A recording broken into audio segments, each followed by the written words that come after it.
आजकल खुशी काफ़ी महंगी हो गई है। हर कोई दुखी या असंतुष्ट है।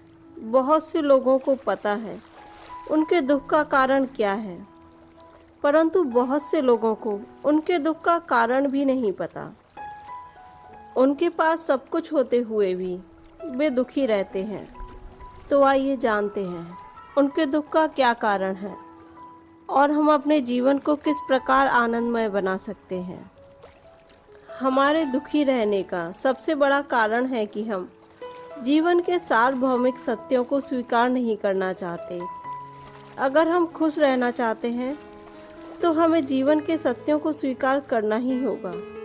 जीवन के हर पहलू को हमें स्वीकारना होगा, चाहे वह दुख हो या सुख।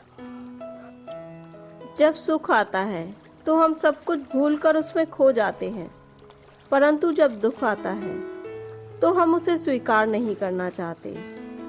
यदि हम जन्म का सुख भोगना चाहते हैं तो हमें मृत्यु के दुख को भी स्वीकार करना होगा।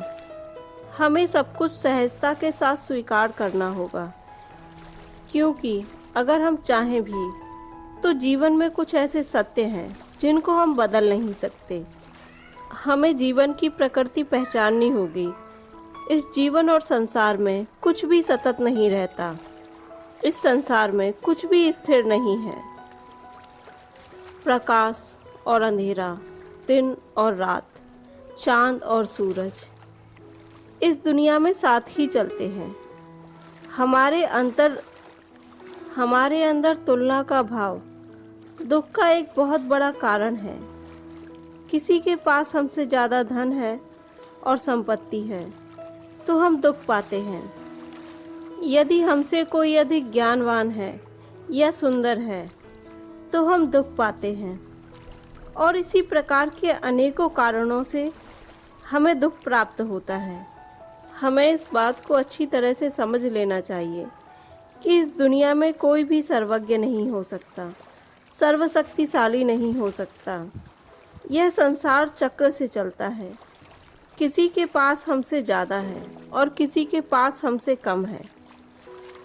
अपने आप को हमेशा बेहतर बनाने की कोशिश अवश्य कीजिए, पर किसी के पास आपसे अगर अधिक है तो उसे देखकर दुखी मत होइए।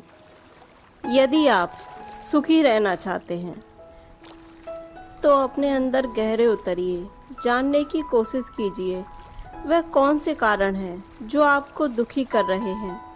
यदि आपके अंदर कुछ ऐसी सोच या ऐसी आदतें हैं जिनकी वजह से आप दुख पा रहे हैं तो उन्हें त्याग दीजिए। जीवन के छोटे छोटे क्षणों में सुख और संतोष खोजिए। दूसरों के सुख में अपना सुख खोजिए। लोगों के दुख में सच्ची सहानुभूति दीजिए। अपने मन से द्वेष और विकारों को अलग कीजिए। प्रकृति और परमात्मा से खुद को जोड़िए। फिर आपको सच्चे आनंद की अनुभूति होगी।